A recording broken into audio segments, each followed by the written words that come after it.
Hello dear listeners and the learners. Through this video we are going to learn or discuss about the English syllabus of class 9th for the academic session of 2021 and 22, which is recently announced by the Cbse board in the Cbse website. Someone has very beautifully said, a good beginning is already in half end. So as we start the new academic session, so from the beginning of this academic session, let us all be very much concentrated to what we have to study. And for this, knowing of the syllabus is very much important.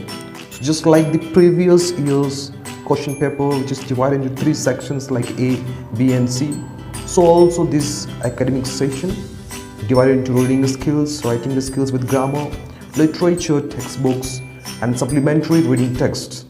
So in the part 1, usually we see the unseen passages, and the 2 unseen passages would be there obviously for you, each of 10 marks.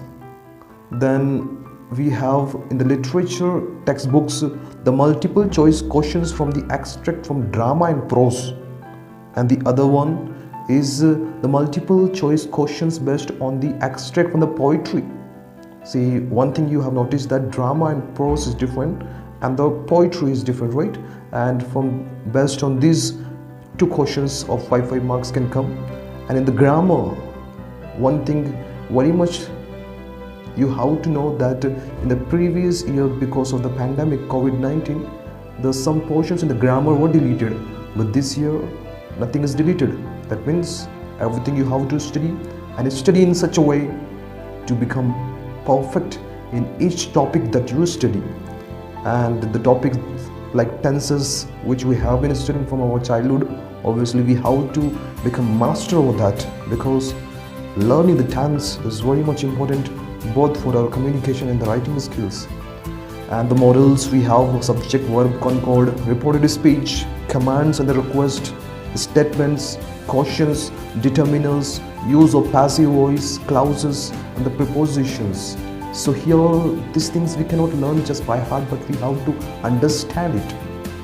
And in the part B we have the writing section, which is composed of writing the informal as well as the formal letter obviously, and the descriptive paragraph about persons, place, events, even the diary entries based on the virtual and the verbal cues.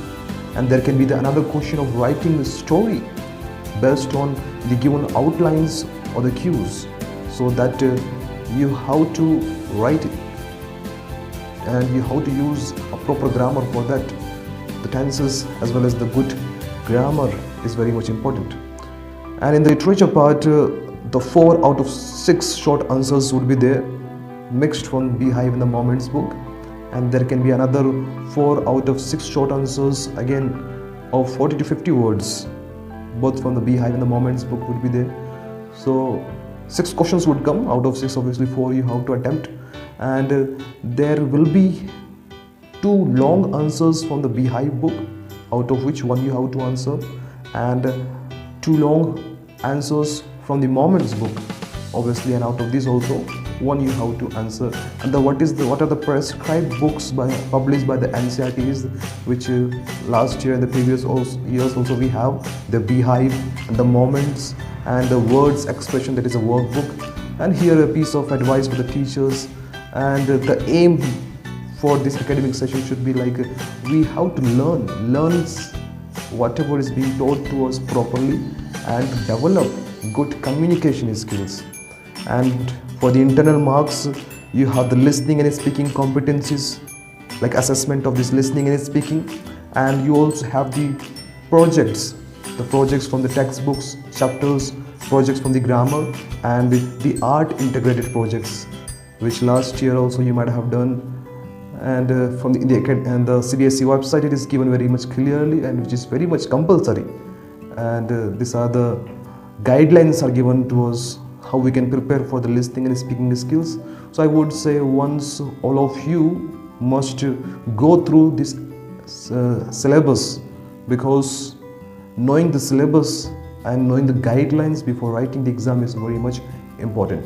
So thank you very much for listening patiently.